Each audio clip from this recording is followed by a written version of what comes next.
जय श्री गणेश दोस्तों। हमारी आज की कहानी का नाम है रिश्ता। कहानी अच्छी लगे तो प्लीज चैनल को सब्सक्राइब कर लीजिएगा। अब शुरू करते हैं कहानी। मम्मी जी, दूध के साथ रोटी खा लो। दीपा ने धीरे से थाली अपनी सासू माँ के सामने रख दी। माँ ने नजर उठाई। सफेद बालों में थोड़ी सी मेहंदी, चेहरे पर हल्की झुर्रियां, लेकिन आंखों में अपनापन। तूने बनाई है? हाँ मम्मी जी। अरे, दूध रोटी तो छोटे बच्चों के लिए होती है, मैं कैसे खा लूं? माँ मुस्कुराई। माँ, आप बच्चे जैसी ही तो हैं, बस मान लीजिए मेरी दूसरी बेटी हैं। माँ का गला भराया। आजकल ऐसा सुनने की उन्हें आदत नहीं रही। बड़े बेटे की नौकरी दूसरे शहर में थी। बहू अपने करियर और शौक में इतनी व्यस्त रहती कि उनसे दो बातें भी नहीं होती। और छोटे बेटे के घर आने पर तो जैसे जीवन में फिर से रोशनी लौट आई थी। दीपा कॉरपोरेट ऑफिस में काम करती थी, मॉडर्न सोच की, लेकिन संस्कारों से जुड़ी। उसने शादी के पहले दिन ही माँ से कह दिया था, मम्मी जी, आप मेरी माँ जैसी ही हैं। मैं आपकी देखभाल ऐसे ही करूँगी जैसे अपनी मम्मी की करती हूँ। लेकिन शब्द कहना आसान होता है, निभाना मुश्किल। फिर भी दीपा ने साबित किया कि उसके लिए ये सिर्फ वादे नहीं थे। ऑफिस से आने के बाद चाहे कितनी भी थकान हो, वो माँ के लिए जरूर पूछती, मम्मी जी, चाय बनाऊं या गर्म दूध पीना है? माँ अक्सर मना कर देती, लेकिन मन ही मन पिघल जाती। माँ गांव में पली बड़ी थी। उनका मन अभी भी मिट्टी की खुशबू, दाल चावल के देसी स्वाद और सुबह मंदिर की घंटियों में ही बसता था। दूसरी तरफ दीपा का संसार मॉडर्न था, लैपटॉप, मोबाइल, मीटिंग्स और ऑनलाइन ऑर्डर। लेकिन अजीब बात यह थी कि दोनों की दुनिया टकराती नहीं थी, बल्कि मिलकर एक नई दुनिया बनाती थी। एक दिन माँ ने कहा, बिटिया, ये जो तेरा ऑनलाइन वाला जमाना है, उसमें भी लोग सच्चे रिश्ते निभाते हैं क्या? दीपा हंस पड़ी। मम्मी जी, रिश्ते दिल से निभते हैं, जमाना चाहे कोई भी हो। आप ही देख लीजिए, आप गांव की हैं, मैं शहर की, लेकिन हमारा रिश्ता तो दिल से है ना। माँ ने सिर हिलाया। आंखें भीग गई। एक शाम ऑफिस से आते ही दीपा थककर सोफे पर गिर गई। माँ पास आकर बोली, थोड़ा पैर दबा दूं? दीपा चौंक गई। अरे नहीं मम्मी जी, आप क्यों करेंगी, ये तो मेरा काम है। लेकिन माँ जिद पर अड़ गई। तू दिन भर काम करके आती है, घर भी संभालती है, मेरी चिंता भी करती है। मैं तेरी माँ हूँ, थोड़ा सेवा कर लूँ तो मुझे अच्छा नहीं लगेगा? दीपा की आंखें भर आई। उस दिन उसने महसूस किया कि माँ का प्यार कभी बूढ़ा नहीं होता। और रात को दोनों छत पर बैठी, चांदनी फैली हुई थी। माँ ने धीरे से कहा, बिटिया, तू मेरे बेटे से शादी करके आई, लेकिन मुझे लगता है जैसे मेरी बेटी बन गई है। मेरे पास शब्द नहीं कि तेरा शुक्रिया करूं। दीपा मुस्कुरा दी। मम्मी जी, अगर मैं बेटी हूँ तो फिर शुक्रिया कैसा? बेटियां तो माँ का सहारा होती हैं। अगले दिन दीपा ने माँ के लिए सरप्राइज रखा। मम्मी जी, आपको याद है, आप कहती थी कि आपकी पुरानी सिलाई मशीन टूट गई है। हाँ, लेकिन अब उसकी क्या ज़रूरत? बस वही लीजिए। दरवाजे पर डिलीवरी बॉय खड़ा था, बड़ी सी पैकिंग के साथ। अंदर से निकली एक नई इलेक्ट्रिक सिलाई मशीन। माँ की आंखों में आंसू छलक आए। बिटिया, तूने मेरे मन की बात कैसे जान ली?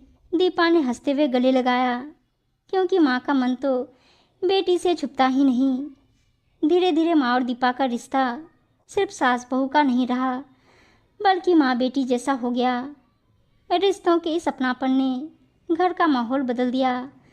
शाम का समय था, टीवी पर न्यूज़ चल रही थी और माँ ने रिमोट अपने पास रखा हुआ था। दीपा ऑफिस से लौटी, बैग रखते ही थकी आवाज़ में बोली, मम्मी जी, क्या आप थोड़ी देर म्यूजिक लगा देंगी? दिमाग बहुत भारी है। माँ ने मुस्कुराकर कहा, अरे बिटिया, ये न्यूज़ भी तो ज़रूरी है। देश दुनिया में क्या हो रहा है पता चलता है। दीपा ने कुछ नहीं कहा, लेकिन चेहरे पर थकान साफ झलक रही थी। माँ ने रिमोट पकड़ा और चैनल बदल दिया। लो, अब तुम्हारा गाना सुन लो। पर उस पर मन ही मन उन्हें थोड़ा बुरा जरूर लगा। अब टीवी पर भी मैं अपनी मर्जी से नहीं देख सकती। अगले दिन संडे था। दीपा ने सोचा माँ को शॉपिंग पर ले जाए। मम्मी जी चलिए ना, आज आपको नई साड़ी दिलाऊंगी। माँ ने साफ मना कर दिया। नहीं बिटिया, मेरी पुरानी साड़ियाँ ही काफ़ी है, मुझे ये मॉल वॉल पसंद नहीं। लेकिन मम्मी जी, ना ना, तू ही जा अपने पति के साथ, मुझे भीड़ भाड़ में जाना अच्छा नहीं लगता। दीपा चुप हो गई। उसे लगा कि शायद माँ उसे ज़्यादा पास नहीं आने देना चाहती। उधर माँ सोच रही थी, बिटिया बेवजह पैसे क्यों खर्च करना चाहती है? मैं गांव की औरत हूँ, मेरे लिए ये सब ज़रूरी नहीं। दोनों का मकसद अच्छा था, लेकिन सोच अलग, और यही अलग सोच धीरे धीरे फासले बना रही थी। एक रात सूरज, दीपा का पति, ऑफिस से लौटा। उसने देखा माँ किचन में बैठी अकेले खिचड़ी खा रही थी, जबकि दीपा और वो दोनों बाहर से पिज़्ज़ा मंगाकर खा चुके थे। माँ, आपने हमारे साथ क्यों नहीं खाया? माँ ने सहज स्वर में कहा, बेटा, मुझे ये पिज़्ज़ा विज़्ज़ा अच्छा नहीं लगता, इसलिए मैंने खिचड़ी बना ली। सूरज थोड़ा परेशान हुआ। दीपा, तुमने माँ से पूछा क्यों नहीं? दीपा को बुरा लगा। अरे मैंने तो पूछा था, लेकिन उन्होंने खुद मना कर दिया। अब मैं क्या करूं? माँ बीच में बोली, बेटा, तेरी बीवी ने गलती नहीं की, मैं ही अलग रह गई। तुम लोग खुश रहो, वही काफ़ी है। लेकिन उस रात तीनों के बीच चुप्पी छा गई। माँ को पड़ोस की औरतें अक्सर ताने देती, अरे तुम्हारी बहू तो मॉडर्न है, ऑफिस जाती है, मेकअप करती है, अंग्रेजी बोलती है, क्या वो तुम्हारी सेवा कर पाती है? माँ बस मुस्कुरा देती, लेकिन भीतर ही भीतर उन्हें चोट पहुँचती। लोग सच क्यों नहीं देखते? मेरी बहू मेरा कितना ख्याल रखती है। धीरे धीरे इन तानों ने माँ के मन में शंका पैदा करनी शुरू कर दी। कभी कभी उन्हें लगता दीपा सचमुच उनसे दूरी बनाने लगी है। एक दिन दीपा ऑफिस से देर से लौटी। गाड़ी से उतरते हुए फोन पर किसी से हंसकर बात कर रही थी। माँ ने खिड़की से देखा और उनके मन में सवाल उठा, इतनी देर रात और इतनी हंसी, कहीं कोई? दिल ने तुरंत डांट लगाई, नहीं, मेरी बहू ऐसा कभी नहीं कर सकती। लेकिन शक का छोटा बीज उनके मन में बो दिया गया था। रात को दीपा आई तो माँ चुप थी। मम्मी जी, खाना खा लिया? हाँ। बस एक शब्द का जवाब। दीपा समझ गई कि कुछ गलत है, लेकिन पूछने की हिम्मत नहीं हुई। 2 दिन बाद ऑफिस से छुट्टी थी। दीपा किचन में काम कर रही थी। तभी माँ बोली, बिटिया, घर के कामों में ध्यान दिया कर, सिर्फ नौकरी ही सब कुछ नहीं होती। दीपा का सब्र टूट गया। मम्मी जी, मैं पूरा दिन नौकरी करती हूँ, घर भी संभालती हूँ और आपके लिए भी समय निकालती हूँ, फिर भी आप संतुष्ट नहीं हैं, क्या करूँ मैं? माँ सन्न रह गई। उन्हें उम्मीद नहीं थी कि दीपा इस तरह बोल देगी। सूरज ने भी सब सुना। वो परेशान हो गया। एक तरफ माँ, दूसरी तरफ पत्नी, दोनों ही उसे प्यारी थी, लेकिन दोनों के बीच बढ़ती दूरी देखकर उसका दिल टूट रहा था।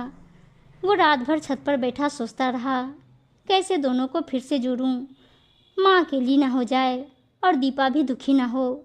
कुछ दिनों तक घर का माहौल ठंडा रहा। दीपा काम में डूब गई। माँ चुपचाप पूजा पाठ और टीवी में लगी रही, लेकिन अंदर से दोनों ही एक दूसरे को मिस कर रही थी। एक शाम माँ को तेज बुखार हो गया। दीपा मीटिंग छोड़कर तुरंत घर भागी। मम्मी जी, आपने बताया क्यों नहीं? माँ ने थके स्वर में कहा, तू तो वैसे भी व्यस्त रहती है, सोचा क्यों तेरा समय खराब करूं। दीपा रो पड़ी। माँ, मैं व्यस्त हो सकती हूँ, लेकिन आपके बिना अधूरी हूँ, आप ही मेरी ताकत हैं। माँ ने भीगती आंखों से बेटी को गले लगा लिया। कुछ हफ्तों बाद घर में हलचल बढ़ गई। सूरज का बड़ा भाई, उसकी पत्नी और बच्चे गांव से शहर आए। भाभी बहुत बोलने वाली और थोड़ी तीखी जुबान की थी। पहली शाम ही उसने ताना मारा, अरे माँ, आप तो मज़े में हैं, बहू ऑफिस जाती है और आपको राजकुमारी बना रखा है। माँ हंसकर टाल गई, लेकिन दीपा ने साफ साफ सुना। दिल में चुभा, मगर उसने कुछ नहीं कहा। अगले दिन भाभी ने फिर कहा, बहन जी, दीपा से, आप तो बहुत मॉडर्न हो, ऑफिस जाओ, घूमो फिरो और घर गृहस्थी की सारी जिम्मेदारी हमारी सासू माँ पर छोड़ दो। वाह, दीपा ने जवाब देना चाहा, पर माँ ने इशारे से रोक दिया। बिटिया, तू चुप रहे, रिश्तों में बहस नहीं करनी चाहिए। लेकिन इस बार माँ के सब दीपा को चुप गए। मम्मी जी को भी लगता है कि मैं काम टाल देती हूँ। भाभी के बच्चों की शरारतें, घर का बड़ा काम और ऑफिस का दबाव दीपा के लिए संभालना मुश्किल हो गया। एक दिन थककर उसने कहा, वो मम्मी जी, आज खाना भाभी बना लेंगी ना? भाभी ने झट से ताना मारा।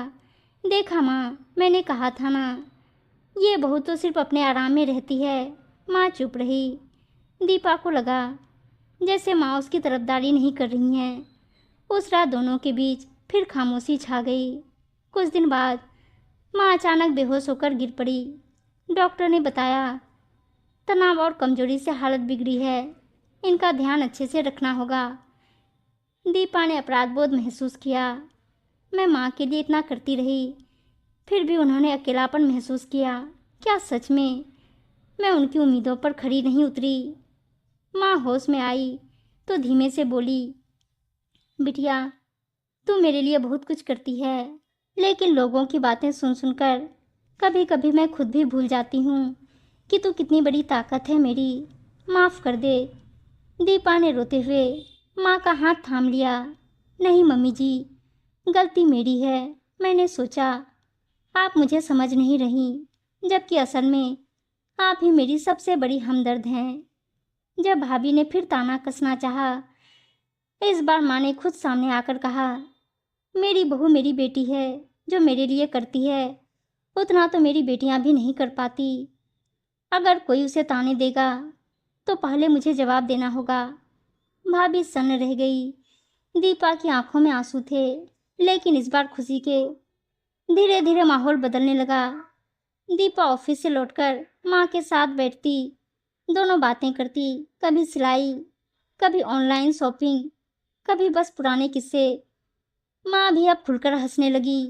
उनके चेहरे की झुर्रियों में फिर से चमक आ गई थी। सूरज भी संतुष्ट था। अब मेरा घर सचमुच घर जैसा लगता है। एक दिन दीपा ने कहा, मम्मी जी, आप सिलाई में इतनी अच्छी हैं, क्यों ना हम ऑनलाइन बुटीक शुरू करें? माँ पहले तो हंसी, अरे मेरी उम्र में ये सब मेरे बस का नहीं। क्यों नहीं मम्मी जी, मैं टेक्नोलॉजी संभालूंगी, आप डिजाइन, हम दोनों मिलकर काम करेंगे। माँ की आंखें चमक उठी। तो फिर नाम क्या रखेंगे? दीपा ने हंसकर कहा, रिश्ता, क्योंकि ये हमारा रिश्ता है। कुछ ही महीनों में उनका ऑनलाइन बुटीक चल पड़ा। लोगों को उनके डिजाइन पसंद आने लगे। भाभी और बाकी रिश्तेदार अब ताने नहीं मारते, बल्कि तारीफ करते। माँ और दीपा अब सिर्फ सास बहू नहीं रही, बल्कि साथी बन गई। उनका रिश्ता समाज के लिए एक मिसाल बन गया। उम्मीद है दोस्तों कहानी अच्छी लगी होगी, और अच्छी अच्छी कहानियाँ सुनने के लिए चैनल को सब्सक्राइब और वीडियो को लाइक शेयर जरूर कर दीजिएगा। धन्यवाद दोस्तों।